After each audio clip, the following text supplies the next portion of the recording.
Assalamualaikum teman-teman semuanya. Hari ini kita bakal bahas 5 topik besar yang banyak kita temui di kehidupan sehari-hari. Bukan cuma dari sisi agama, tapi kita juga bakal bahas dari dampak sosial, psikologis, dan perilaku. Ini penting supaya kita sadar mana yang harus dijauhi dan mana yang harus dikembangkan. Yang pertama, kita bakal bahas narkoba. Kenapa banyak orang yang terjebak di lingkaran narkoba?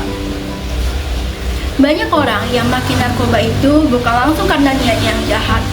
Beberapa karena stres, tekanan hidup, broken home, kesepian, ingin diterima, sampai rasa penasaran. Tapi konsekuensinya tidak sebanding dengan pelarian singkat yang mereka dapat. Narkoba dapat merusak sistem saraf pusat.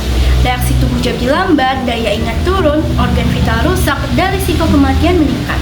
Banyak pecandu mengalami kerusakan otak, permanen yang nggak bisa dipulihkan. Terus, narkoba juga berdampak pada mental kita.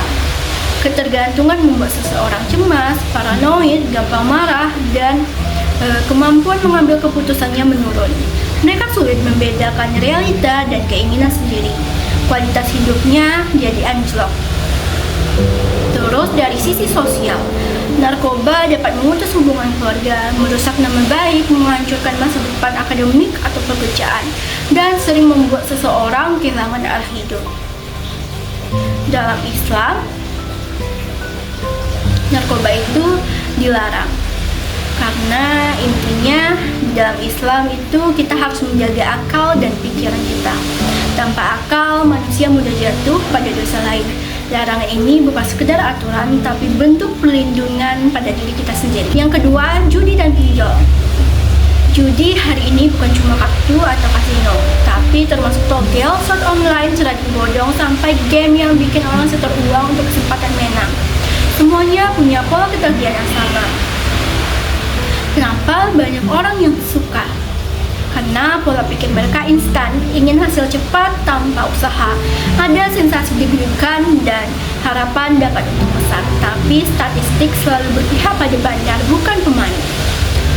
Orang gampang kecanduan karena otak melepaskan hormon dopamin. Sensasi menang bikin nagih, sensasi kalah bikin ingin balas.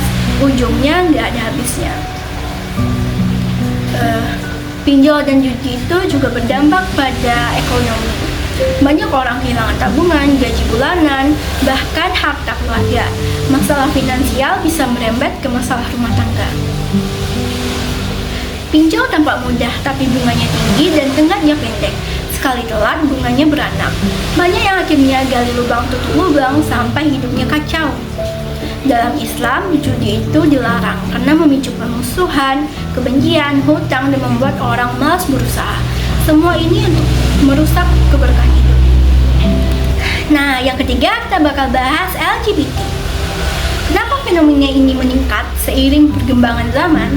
Karena media, lingkungan, trauma masa kecil, pergaulan, dan paparan konten sering membentuk kebingungan identitas. Ada juga faktor sosial seperti kurangnya figur keluarga yang sehat.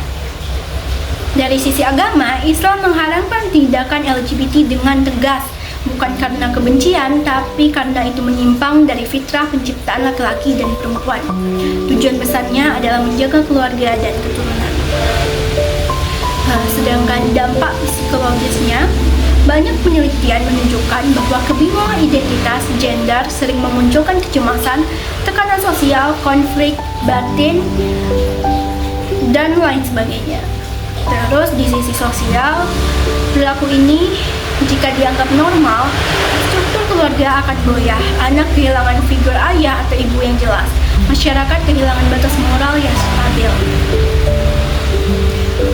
Sikap yang harus kita lakukan adalah kita tidak boleh membenci orangnya. Islam mengajarkan kasih sayang, tapi kita tidak harus menolak perilakunya. Menyampaikan nasihat dengan lembut tetapi lebih baik daripada mengejek. Terus yang keempat kita bakal bahas profesionalisme. Profesionalisme dalam Islam. Profesional itu bagian dari akhlak. Dalam Al-Quran dan hadis kita diperintahkan untuk menjalankan amanah, tepat waktu, jujur, dan tidak melemahkan pekerjaan. Karakter profesional yang wajib dimiliki Muslim. Yang pertama itu disiplin waktu, konsisten, tidak menunda pekerjaan, menjaga kualitas pekerjaan, bisa dipercaya, dan menghormati waktu orang lain.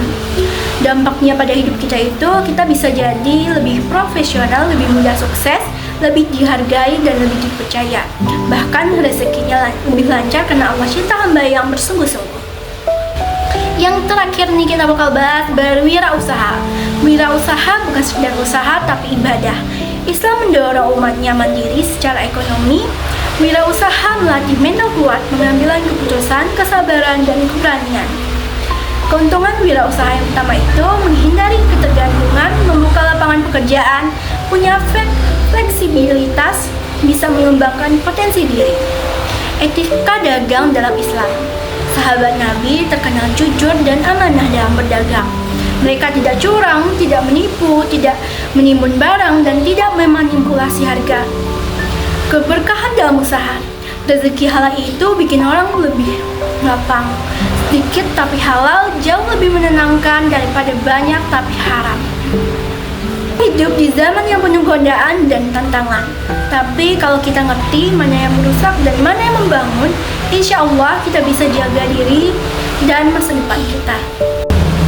Terima kasih sudah menonton video ini. Semoga bermanfaat untuk kita semua. Assalamualaikum warahmatullahi wabarakatuh.